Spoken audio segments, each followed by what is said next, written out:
You know that feeling? It's like 3 in the morning. You're staring at the ceiling and boom, it hits you. That old credit card bill? I haven't seen one in a while. Hmm. And the panic just kicks in. Immediately, your brain just jumps to the absolute worst case, you know? That's it. I'm blacklisted. My credit score is tanked. I'm ruined. It's a really visceral fear, isn't it? We Yeah. tend to think of creditors, the banks, the telcos, as these all-powerful giants. Right. And that if we miss one payment, they've got this like big red button on their desk that just says, destroy financial future. And they just press it. Exactly. It feels like they hold all the cards.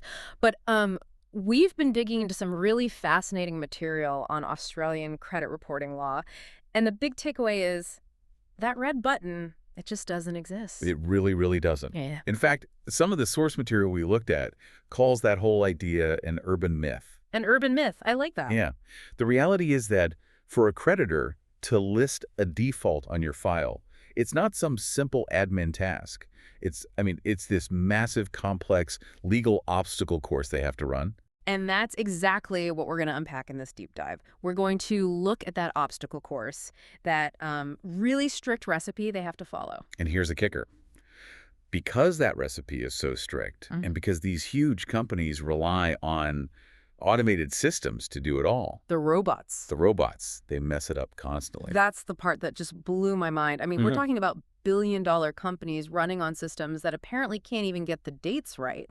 So let's get into it. Let's do it. The sources frame this whole thing not as a debt issue, but as a procedural one. What does that actually mean? It means that, owing the money is just the starting point. It's a prerequisite. It just gets you in the door. Exactly. It's like the flour for a cake.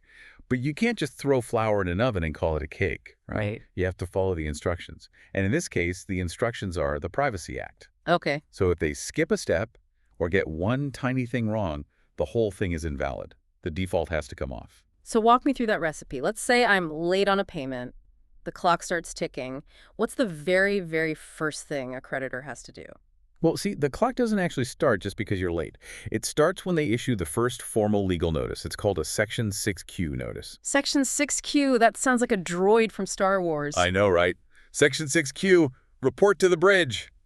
It's a lot less exciting, unfortunately. It's just a formal written notice. But it's not just my regular bill that says overdue in red letters. No, absolutely not. It's a specific legal demand that states the overdue amount and formally requests payment. It's the starting gun. Okay, so they send the 6Q. Hey, you owe us money. Does the hammer drop then? Nope, not even close. That's just the first warning shot. Yeah. Once that notice goes out, the first mandatory waiting period begins.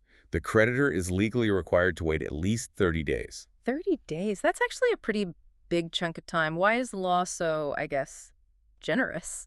Well, it's all about consumer protection. The law basically acknowledges that life happens. Maybe you were in the hospital, maybe the direct debit failed, maybe you just never got the letter. Right. So that 30-day window is a grace period. It's a chance to fix the problem before it leaves a 5-year scar on your record. So during those 30 days, the bank just has to sit on its hands, basically. They can call you and ask for the money, sure, but they cannot move to the next stage of the credit reporting process. They're in a holding pattern. Okay. So scenario 1, I get the letter, I find the money, I pay it. Crisis averted. All good. Scenario 2, I ignore it, or I'm overseas, or I just don't see it. The 30 days are up. Now can they hit the button? Still no. And this is the part that most people get wrong. They think, okay, time's up, but the law requires a second, totally separate warning. This one's called the Section 21D3 notice. These names are so catchy. Section 21D3. I know. It's pure legalese. But what's in it is really different. The first one, the 6Q, it just said, please pay. This one, the 21D3, says, if you do not pay, we intend to list a default on your credit file. Okay, so the first one was a request. This one is a threat. Exactly. It's the formal notification of intent. It's putting the gun on the table. Yeah. But, and this is where the timing gets really crucial, they still can't pull the trigger right after sending it. Wait, there's another waiting period. Yep. Once that Section 21D3 notice is sent, they have to wait another 14 days minimum. Okay, let me do the math out loud here. Step 1, they send the 6Q notice. Step 2, they wait 30 days. At least. At least 30 days. Step 3, they send the 21D3 threat notice. And step 4, they wait another 14 days. That is the absolute bare minimum timeline. So you're looking at, what, 44 days plus postage time, closer to 6 or 7 weeks before they can legally even think about touching your credit file? That just completely shatters that instant red button idea. It's a huge bureaucratic process. It is. It's designed to be slow, to give you every chance to stop it. But here's the really interesting part, the nuance that catches so many creditors out. We've talked about them having to wait long enough, but they also have to worry about waiting too long. What do you mean? Like, the threat has an expiration date? It does. It's a use it or lose it rule. Yeah. After they send that second notice, the 21D3, they have to list the default within 3 months. Oh, that's interesting. So they can't send me that threatening letter in January and then just let it hang over my head for 6 months and then list it in July. Precisely. If they miss that 3-month window, the notice expires. It becomes invalid. They've lost their chance to list the default based on that specific warning. That seems like a massive potential trap for a big, slow-moving bank. It's a huge one. Because think about it. They send the notice, then maybe you call and try to set up a payment plan. Or maybe your file just gets stuck in a work queue somewhere. Yeah. Suddenly it's been 4 months. Some manager says, hey, what happened to this one? List the default. If they do, they've just broken the law. This is fascinating. So the whole system is just this strict checklist. 6Q, wait 30, 21D3, wait 14, list within 3 months. It sounds so simple. On paper, yeah, it's a great system. It's robust. It balances everyone's rights. But we don't live on paper, do we? No, we live in the real world where the thing sending these letters is probably some ancient computer in a basement somewhere. Often, yes.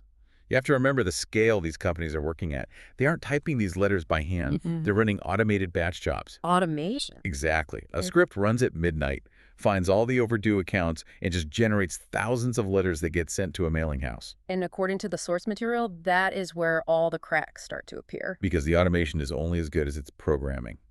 And the programming fails. A lot.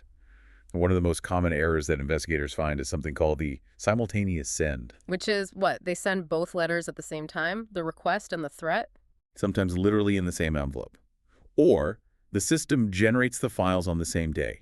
The computer just panics and fires both barrels at once.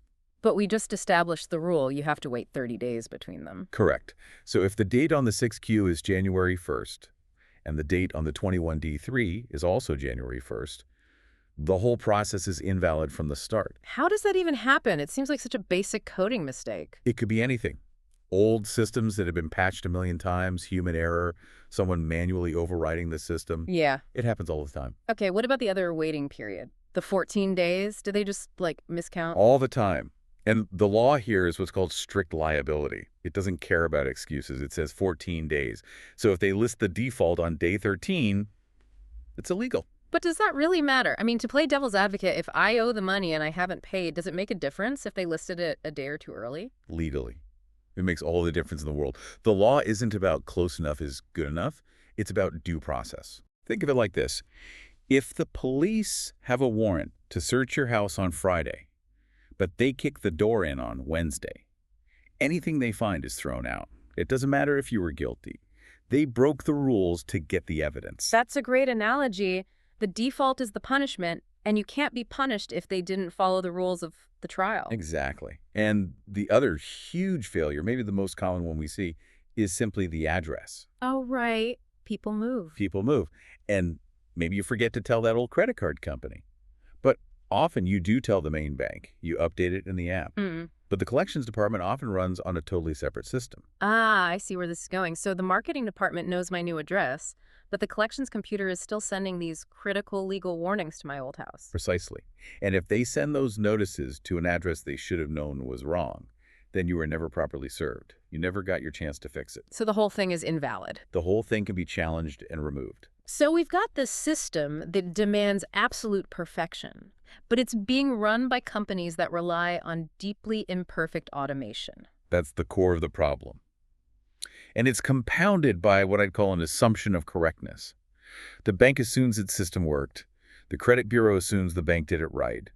And the consumer just assumes, well, I owe the money, so I guess this is fair. And that's so dangerous because the stakes are just massive. A default isn't a small thing. Oh, it's catastrophic. It stays on your credit file for 5 years. 5 years. I mean, I want to get a mortgage time. I need a new car for my job time. And that default basically slams the door on all of it. It does. Or It pushes you into the subprime market where the interest rates are just brutal. You become a second-class financial citizen for half a decade Hmm. because of what might have been a simple coding error. So let's talk about fighting back. The source material is clear that the key weapon here is the burden of proof. It's the ultimate weapon. When you challenge a default, you're not going in and begging for forgiveness. You are going in and saying, prove you followed the recipe. Show me the records. Show me the date stamp on that 6Q. Exactly. An investigator's first step is to request the documents. Please produce a copy of the Section 6Q notice you sent. Please produce the postage logs.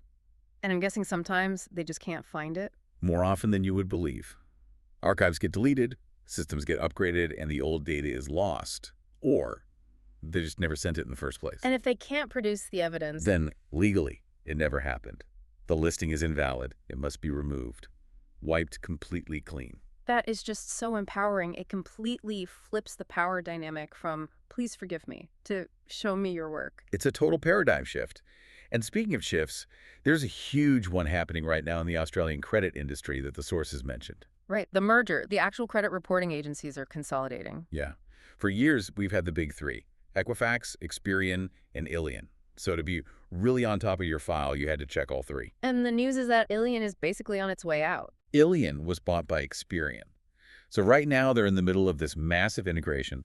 Eventually, the Ilion brand will just disappear. We're moving to a duopoly. Just two, Equifax and Experian. Just those two. What does that mean for the average person listening to this? Well, on one hand, it might make things a bit simpler. You'll only have two files you need to check. But, on a bigger level, less competition is always something to keep an eye on. It concentrates a lot of power. And I can only imagine how messy merging two of those gigantic databases is going to be. Let's hope it's smooth. But as we've been discussing, data migration is where so many errors creep in. So it's probably more important than ever to know exactly what's on your file right now. Okay, so let's bring this all together. We started with that 3 a.m. panic, that fear that one mistake means your financial life is over. And I think we've shown that the system is actually designed to prevent that. It's meant to be slow, it's meant to be fair, it has all these safety valves built in. But those safety valves are only as good as the companies operating the machinery. And that's the problem. You have to be your own auditor. So if you have a default on your file, you shouldn't just shrug and accept it. You shouldn't assume the bank got it right just because they're a bank. Absolutely not. You should be skeptical. Ask yourself, do I actually remember getting two completely separate letters? Was there a big gap between them? And that 3-month rule, the use it or lose it one, that feels like the one that would be so easy for them to mess up. It is. A file sits on someone's desk for 95 days. They finally get around to it and list the default. That listing is invalid. It doesn't matter that you still owe the money.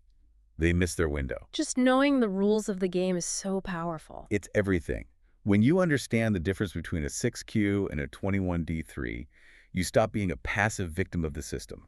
You become an active participant in managing your own financial health. Active participant. I love that. Don't let the robots be in charge. Eggs. So I guess the final takeaway for everyone listening is this. If you have a default or you know someone who does, don't just assume it's set in stone. The law is incredibly strict, and these big automated systems make mistakes every single day.